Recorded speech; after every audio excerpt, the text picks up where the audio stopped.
Hello hi नमस्ते good evening केम छो मजामा। दोस्तों आज हम बात करने जा रहे हैं हैप्पीएस्ट माइंडसेट।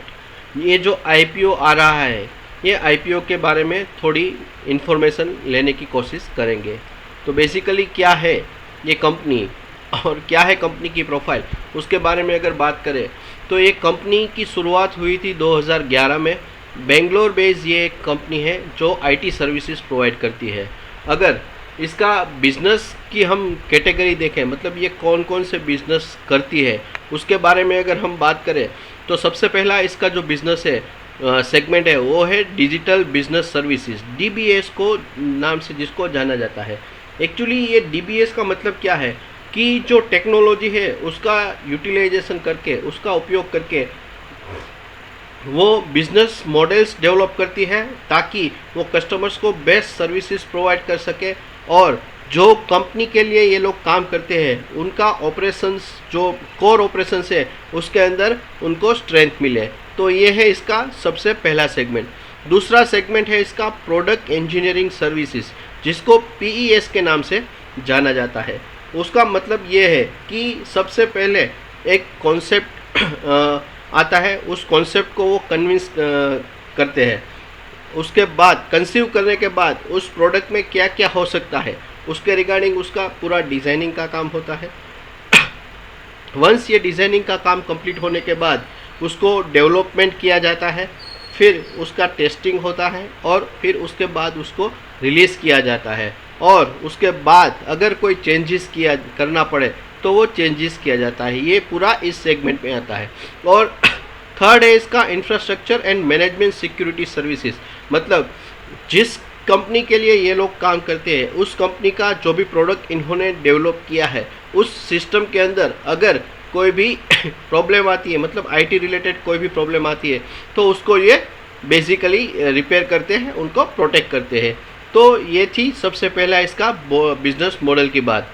उसके बाद अगर बात करें ये इसका बिजनेस कहाँ कहाँ पे है, तो एज पर डेटा जून 30, 2020 तक ये कंपनी के पास 148 से ज़्यादा कस्टमर है जो कि अलग अलग कंट्रीज़ के बेस है, जिसके अंदर यूएस, यूके, ऑस्ट्रेलिया, कनाडा और मिडिल ईस्ट शामिल है। बिजनेस का ग्रोथ की बात करें तो लास्ट ईयर उसका जो इस कंपनी का मेन सर्टिफिकेशन ऑफ एक्सीलेंस है वो है एनालिटिक, मतलब आर्टिफिशियल इंटेलिजेंस। कोई भी प्रोडक्ट है उसका रिगार्डिंग उसका डेवलपमेंट का के लिए क्या क्या रिक्वायरमेंट है वो सब ये कंपनी प्रोसेस करती है। और इसका जो रेवेन्यू आता है दैट इज़ 96.9% इसका रेवेन्यू जो है वो इसी चीज़ से आता है। मतलब ये जो प्रोडक्ट डेवलप करते हैं डिजिटल बिजनेस सर्विसेज और प्रोडक्ट इंजीनियरिंग से उसका 96.9% बिजनेस उसका आता है। कंपनी की स्ट्रेंथ के बारे में बात करें तो ये कंपनी पूरी तरह फोकस है सॉफ्टवेयर प्रोडक्ट डेवलपमेंट, मतलब जो कंपनी के साथ ये काम करते हैं उनके लिए सॉफ्टवेयर डेवलप करते हैं। उसके बाद उसका जो ब्रांडिंग होता है वो डिजिटल ब्रांडिंग में उनको कन्वर्ट करके उनका बिजनेस डेवलप करने में मदद करती है। फिर end to end digital life cycle में भी वो पूरे जो इनका इंफ्रास्ट्रक्चर एंड मैनेजमेंट सर्विसेज है उसके द्वारा ये उनका लाइफ साइकिल मेंटेन रखती है और एजिल इंजीनियरिंग करके उनको डिलीवरी करती है। जो मैंने आपको बताया कि प्रोडक्ट इंजीनियरिंग सर्विसेज में जो उसका पूरा 1 से लेकर 6 स्टेप होते हैं वो सब कुछ इसके अंदर कन्वर्ट किया जाता है। समरी ऑफ फाइनेंशियल इंफॉर्मेशन के बारे में बात करें तो ये कंपनी मार्च 2018 में 224 मिलियन का उसका लॉस था, वो ईयर ऑन ईयर प्रॉफिट में आ रही है। 31 मार्च 19 में उसने 142 मिलियन का प्रॉफिट किया था। मार्च 2020 इसमें उसने 717 मिलियन का प्रॉफिट किया है और जून क्वार्टर 2020 उसमें उन्होंने 501.8 मिलियन का प्रॉफिट किया है। तो देखा जाए तो कंपनी का जो बिजनेस है वो ईयर ऑन ईयर प्रॉफिटेबल है। तो यहाँ से भी इस कंपनी का फ्यूचर काफ़ी अच्छा दिख रहा है।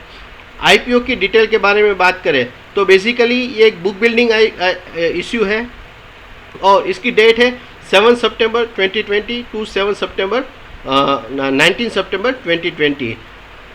इश्यू की साइज़ के बारे में बात करें तो इस इश्यू का साइज़ है 4,22,90,000 शेयर का, जिसके अंदर जो फ्रेश इश्यू है वो 66,26,000 शेयर का है और ऑफर फॉर सेल है 35,66,000 शेयर्स का।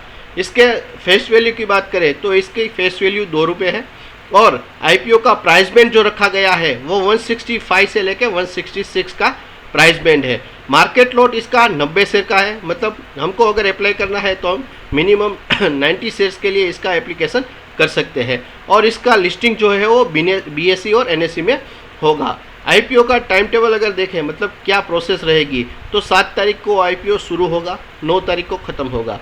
फिर जो अलॉटमेंट आएगा वो 14 सितंबर को आएगा। रिफंड की जो प्रोसेस होगी वो 15 सितंबर को होगी और आपके अकाउंट में ये क्रेडिट भी 15 सितंबर को ही होगा और लगभग 17 सितंबर को इसकी लिस्टिंग है। आईपीओ के लॉट साइज़ के बारे में बात करें तो मैंने जैसा आपको बताया कि मिनिमम इसका लॉट साइज़ है 90 शेयर्स का, जिसके अंदर आपका 14,940 रुपये लगेगा और मैक्सिमम इसका है 13 लॉट्स, मतलब आप इसमें 1170 शेयर की एप्लीकेशन कर सकती है एज ए रिटेलर इन्वेस्टमेंट और इसके अंदर हमको 1,94,220 रुपये का इन्वेस्टमेंट करना होगा। क्यों है खास ये आईपीओ, उसके बारे में बात करें तो रिटेल इन्वेस्टरों के लिए सिर्फ 42 लाख शेयर्स ही इसके अंदर अलॉटमेंट किए जाएंगे। तो अगर कोई इसमें एप्लीकेशन करता है और उनको अगर अलॉटमेंट आता है तो लिस्टिंग गेन भी मेरे ख्याल से काफ़ी अच्छा मिल सकता है। और दूसरी बात, एंकर इन्वेस्टमेंट में भी इसका पूरा सब्सक्राइब हो चुका है। ज़्यादा जानकारी के लिए कमेंट सेक्शन में लिखिए। Okay, thank you very much.